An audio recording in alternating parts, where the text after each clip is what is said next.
आज हम देखने वाले हैं पाइथागोरस प्रमेय। पाइथागोरस प्रमेय क्या है? पाइथागोरस प्रमेय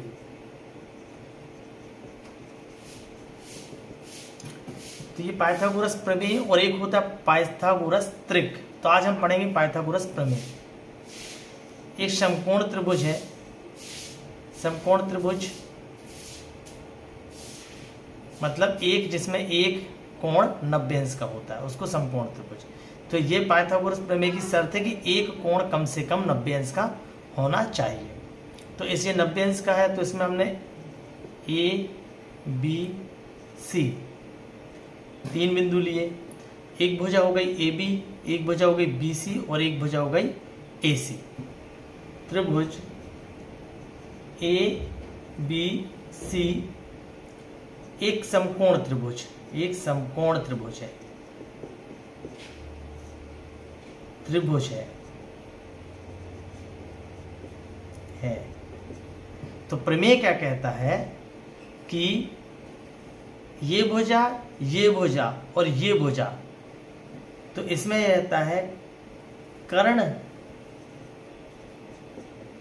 का वर्ग बराबर, ये कहलाएगा कर्ण। जैसे हम चतुर्भुज में पढ़ते थे तो एक क्या होता था, ये होता था विकर्ण, इसको विकर्ण कहेंगे क्योंकि चतुर्भुज के अंदर रहेगा तो विकर्ण। लेकिन अगर ये ऐसा रहेगा तो इसको क्या कहेंगे, कर्ण। तो कर्ण का वर्ग अन्य दो भुजाओं के वर्गों का योग के बराबर होता है। तो अन्य दो भुजाएं, ये हो गया लंब और ये हो गया आधार। मतलब ये भुजा का वर्ग इन दो भुजाओं के वर्गों के योग के बराबर है।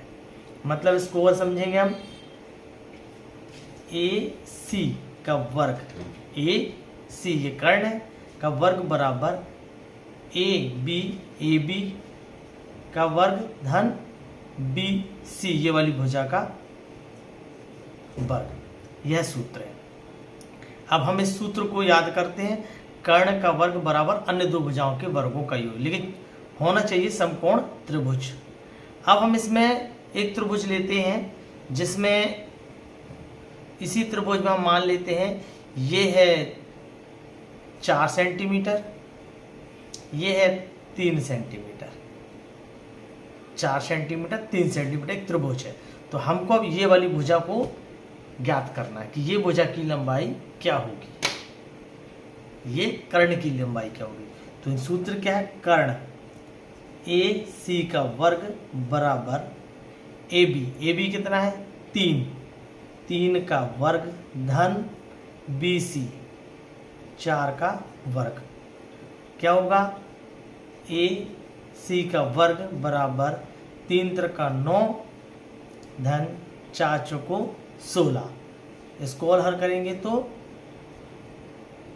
25। मतलब ए सी का वर्ग बराबर 25। तो जब ये वर्ग है ये सट जाएगा तो क्या हो जाएगा, अंडर रूट। तो ए सी बराबर अंडर रूट 25। और अंडर रूट 25 हमने पिछले हल किया पिछली क्लास में। अंडर रूट 25 मतलब 5 गुणा 5 बराबर 5। तो यह भुजा कितनी आ गई, 5 सेंटीमीटर आ गई। यह भुजा का वर्ग बराबर इन दोनों भुजाओं के वर्गों का योग। अब हम इसमें स्क्रीनशॉट ले सकते चाहे तो आप। अब इसमें हम क्या करते हैं कि मान लीजिए कभी ऐसी स्थिति होती है कि हमको कर्ण पता है, या तो आधार नहीं पता या तो लंब नहीं पता। तो हम देखते हैं कि हमारा कर्ण हमको पता है ए सी, और आधार मान लीजिए हमको पता है बी सी। तो इसमें अब क्या होगा, तो देखेंगे हम कि ए सी का वर्ग बराबर ए बी का वर्ग धन बी सी का वर्ग। साइड में आप लिख सकते हैं पाइथागोरस प्रमेय से, पाइथागोरस प्रमेय से। कर्ण का वर्ग कितना दिया, 13 का वर्ग बराबर ए बी हमको नहीं दिया, तो ए बी की जगह हम क्या लिखेंगे, ए बी का वर्ग। हमको ज्ञात क्या करना है इस बार, ये ज्ञात करना है। त्रिभुज हमेशा समकोण पे ही ये लागू होगा। धन बी सी का वर्ग मतलब 5 का वर्ग, 13 का वर्ग मतलब 169 बराबर ए बी का वर्ग धन 25। ठीक है, 5 पचम 25, 13 तिरम 169। ए बी को हम यहीं रखते हैं, इसको यहाँ भेजते हैं। ए बी का वर्ग बराबर 169 माइनस 25। 169 माइनस 25 कितना होगा इस पे, तो हम इसको चाहे तो क्रम विनिमयता के नियम से ए बी बराबर 169 माइनस 25 ऐसा लिख सकते हैं। यहाँ गया 4, यहाँ गया 6 में से 2 गए 4, तो यहाँ 144। ए बी का वर्ग बराबर 144। ये जब वर्ग यहाँ जाएगा तो क्या हो जाएगा, ए बी बराबर अंडर रूट 144। अब जब हम 144 का वर्ग करेंगे तो आप वर्ग विधि से कर लें या आप जैसा आप इसको, ठीक है।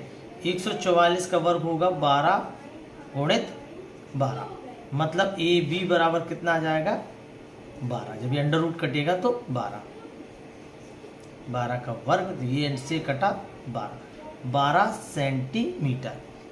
हमको ध्यान रखना है कि जो राशि जैसी है उसी राशि में लिखेंगे। हमको अब क्या मिल गया, इसमें लंब निकल गया। तो कभी परीक्षाओं में क्या होता है, कर्ण दिया रहता है, ये दो कर्ण दिया रहता है, आधार दिया रहता है, लंब ज्ञात करना रहता है। कभी लंब दिया रहता है, आधार दिया रहता है, कर्ण ज्ञात करना, सूत्र यही लगेगा। ठीक है,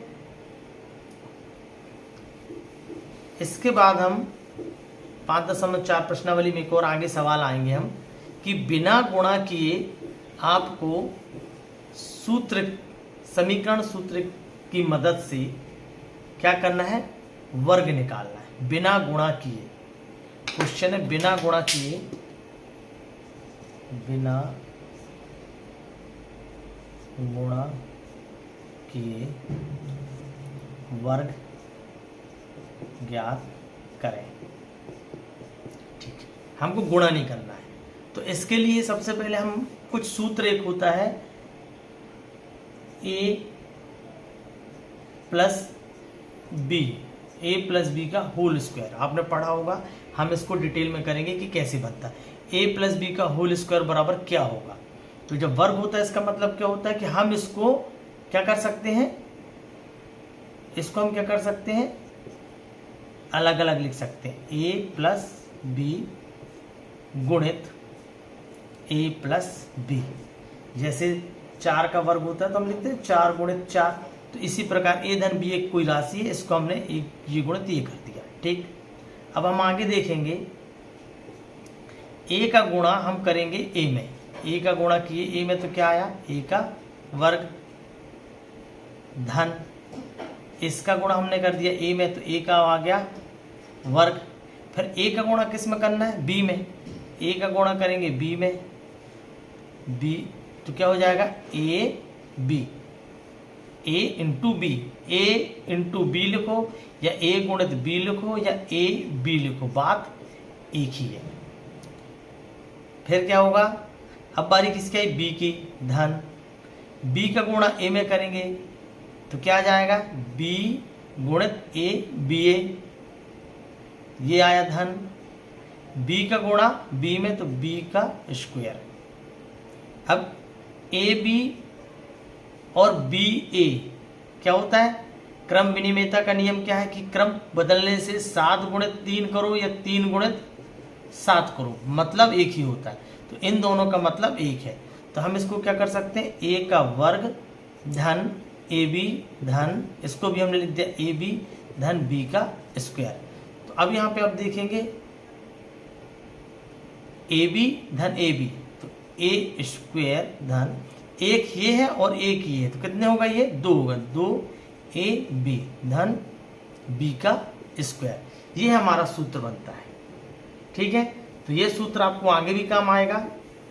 ये सूत्र बनता कैसे ये देखें हमने। अब हमको क्या करना, बिना गुणा किए हमको वर्ग याद करना है। तो बिना गुणा किए हमने एक वर्ग सूत्र नोट कर सकते हैं।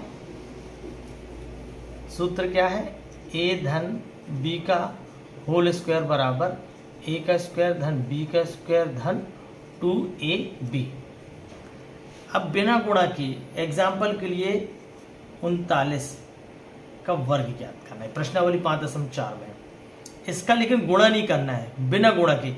हम परीक्षा में गए देखे वर्ग ज्ञात करना, 39 गुणित 39 कर दिए और उसको उत्तर लिख दिए, ये गुणा हो जाएगा। ये विधि नहीं करनी। इसमें कैसी विधि करनी है, हमको इसको इस तरीके से तोड़ना है, a धन b के हिसाब से तोड़ना है हमको इसको। तो a और b कभी भी याद रखना, किसी को भी तोड़ना है तो पहले तो किसी भी राशि को, जैसे 42 को तोड़ना है तो 40 धन 2, 83 को तोड़ना तो 80 धन 3, इस तरीके से, मतलब 0 और जो बचा हुआ आगे का अंक है। तो हम इसको कैसे तोड़ेंगे, इसको तोड़ने के लिए 30 धन 9 कर दिए, इसका क्या हो गया वर्ग। अब आप माइंड में सेट करें कि a है और ये b है, फिर इसको वैसी विधि से करते हैं। 30 धन 9 गुणित 30 धन 9। ठीक, अब हमने देखा 30 और 30 का गुणा होगा, तो चाहे तो आप देखो 30 गुणित 30 कर लो, अगर लाइन बढ़ाना हो 30 गुणित 30 कर दो, इस 30 का इस 30 में गुणित हो गया। ठीक है, फिर धन का चिन्ह लगा, ये धन लगा, 30 का गुणा 9 में, 30 गुणित 9, 30 गुणित 9। अब बारी किसकी आई, इस 9 की, धन लगा, ये धन का चिन्ह, 9 गुणित 30, 9 गुणित 30 प्लस 9 गुणित 9, बात वही होगी। 30 का 30 में करेंगे मतलब क्या हो गया, 30 का वर्ग, ये लिख दें। 30 का 9 में गुणा करेंगे तो 9 तिया 27, ये आया धन। 9 का 30 में करेंगे 9 तिया 27 धन, और ये हमारा इसमें 9 का वर्ग ही लिख दिया था हमने, बात वही है, 9 गुणित 9, तो ये 9 का वर्ग। 30 का वर्ग करेंगे कितना आएगा, 3 त्रिका 9 और ये 2 शून्य, 30 का वर्ग धन 270, 270 जोड़ेंगे तो 540, 9 नाम 81। अब इसको पहले जोड़ो या इसके पहले जोड़ो या इसके बाद वही है, हमने इसको जोड़ा, हमने इन दोनों को जोड़ दिया पहले, 981 धन 540, 1 की 1, 4 8 12 की 2, हंसलाई 1, 5 और 9 14 और 1 15, हमारा उत्तर ये आ गया। ठीक है, इसी टाइप से एक सवाल और करते हैं हम।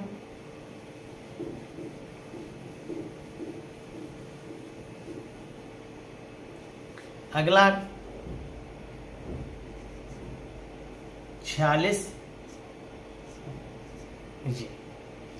का वर्ग, इसको हल करते हैं। वैसे आप भी मन में बोलते चलिए, 46 का वर्ग बराबर 40 धन 6 गुणित 40 धन 6। अगला देखेंगे तो 40 का 40 में होगा पहले, तो 40 का 40 में होगा तो 40 का वर्ग प्लस 40 का 6 में होगा तो 40 गुणित 6 धन, इसका दोनों में हो गया। अब बारी इसकी आई, 6 का 40 में होगा तो 6 गुणित 40 धन 6 का 6 में होगा तो 6 का वर्ग, 40 का वर्ग क्या हो गया 1600, 4 चौको 16, 2 शून्य आ गए, धन 6 चौके 24 प्लस 6 चौके 24 धन 36। इसको हल करेंगे तो 16 इसको जोड़ दें, 1636 प्लस 480, 240 240 480, 6 की 6, 8 3 11 की 1, 4 6 10 और 1 11 और 1 और 1 2, ये हमारा आंसर आ गया। धन्यवाद, थैंक्स। लास्ट क्लास में हमने सीखा था पाइथागोरस प्रमेय। अब ये है पाइथागोरस त्रिक। वो प्रमेय था, ये त्रिक है, लगभग सेम है।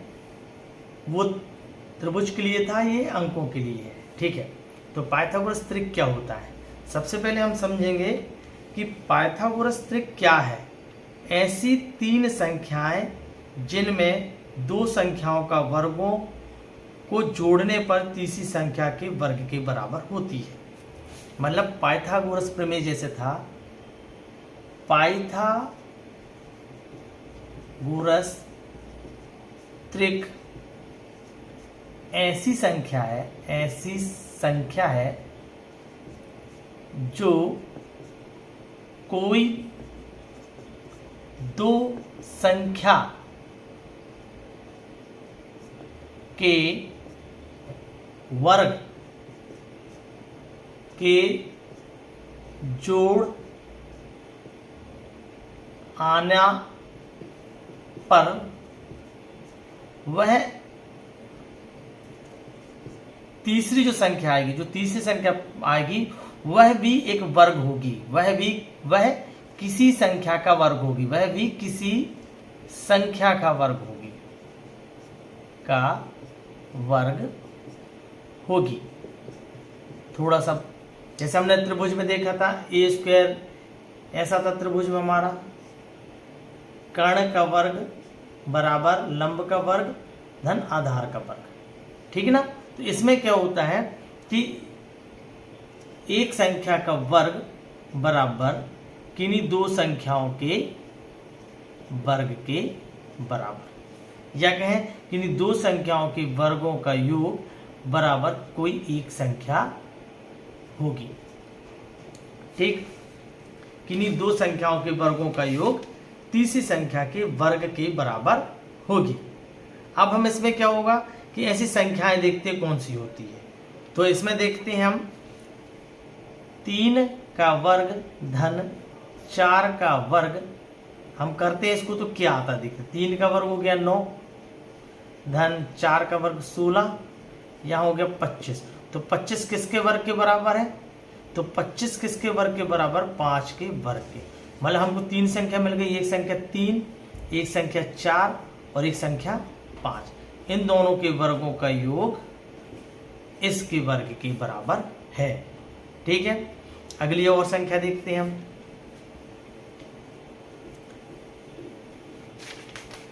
जैसे 6 का वर्ग धन 8 का वर्ग, यह किसके बराबर है ये देखते हैं। 6 का वर्ग बराबर 6 6 36, 8 का वर्ग बराबर 8 8 64। इन दोनों को जोड़ेंगे होगा तो 100। तो हमको पता कि 100 किसका वर्ग कहलाएगा? 10 का वर्ग। मतलब कि 6 का वर्ग 8 का वर्ग 10 के वर्ग के बराबर है। पाइथागोरस त्रिक ऐसी संख्या जो कोई दो संख्या के वर्ग के जोड़, दो संख्या के वर्ग के जोड़ आने पर वह किसी संख्या का वर्ग होगी। मतलब 10 का या 5 का वर्ग होगी। ठीक, अगली एक और देखते हैं। ये पाइथागोरस त्रिक के कुछ अंक हैं, ये इनका सेट अपने आप बना हुआ है। 5 का वर्ग 12 का वर्ग। अब देखते हैं इधर कौन से सब वर्ग आता है। 5 5 25 धन 144, ये हो गया अपना 169। तो 169 किसका वर्ग है? 169 13 का वर्ग है। मतलब 5 का वर्ग 12 का वर्ग बराबर 13 का वर्ग। ठीक, अब पेपर में क्या होता है, एग्जाम में ऐसा पूछा जाता है कि मान लो कोई दो संख्या मिल गई हमको, ये मिल गई a का वर्ग या दूसरी संख्या मिल गई b का वर्ग, तो हमको तीसरी संख्या का पता करना है। या ये मिल गई, इन दो का पता करना है, या बीच की मिल गई। तो हाँ, इसका एक सूत्र है। सूत्र क्या है? पहली संख्या जो सबसे छोटी होती है उसको आगे लिखते हैं, तो उसको दर्शाते 2m से, सबसे छोटी संख्या ये। इसके बाद दूसरी संख्या जो होती है, जो उससे बड़ी होती है, वो m² - 1। और जो तीसरी संख्या आती है, इनके जोड़ने के बाद जो सबसे बड़ी संख्या होती है वो थी एम स्क्वायर प्लस 1। याद करना बहुत सरल है, एक में एक घटाना है, एक में एक जोड़ना है, और यहाँ सबसे छोटी संख्या में m में गुणा करना है। मतलब ये संख्या है 2m, ये एक संख्या है, धन m स्क्वायर ऋण एक संख्या है, बराबर m स्क्वायर धन 1, ये आखिरी की बड़ी संख्या है। समझने की बात, ये 3 का वर्ग, ये समझ लीजिए 3 का वर्ग है, धन ये 4 का वर्ग है, बराबर ये जो आएगा ये 5 का वर्ग है। मतलब ये संख्या 3 है, ये संख्या 4 है, ये संख्या 5 है। अब हम इसको उल्टा करते हैं। मान लो किसी सवाल में बोला जाता है पाइथागोरस त्रिक की मदद से वो जोड़ी बनाइए जिसमें सबसे छोटी संख्या मान लो 6 है।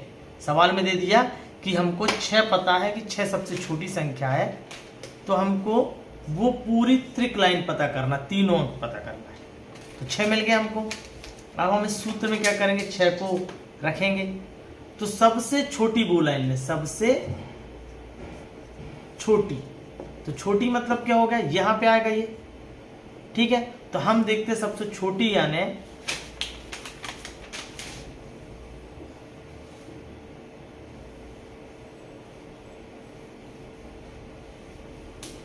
ये हमारा सूत्र है 2m सबसे छोटी, m स्क्वायर माइनस 1 उसके बाद, और m स्क्वायर प्लस 1, 3 संख्या है सीरियल से। तो 6 मतलब सबसे छोटी, मतलब सबसे छोटी क्या है, 2m है, 2m बराबर 6, ठीक, ये सूत्र के हिसाब से। तो m बराबर क्या जाएगा, 6/3 मतलब 6/2 मतलब 3, m बराबर क्या आ गया 3। हमको छोटी संख्या मिल गई 6, अब बड़ी संख्या निकालना है। तो सबसे बीच की संख्या क्या हो गई, m square minus 1, m square minus 1 बीच की है, और m स्क्वायर प्लस 1, एक में घट रहा है एक में जुड़ रहा है, 3 इसको लगाते हैं, तो 3 का वर्ग माइनस 1, और यहाँ आया 3 का वर्ग plus 1, 3 Trika 9 minus 1, 3 Trika 9 plus 1, और हमको यहाँ 6 तो मिल गई है क्योंकि 2m था, 2m मिल गई ये, और ये खोजना है, ये हमारा प्रश्न है, ये चाहिए।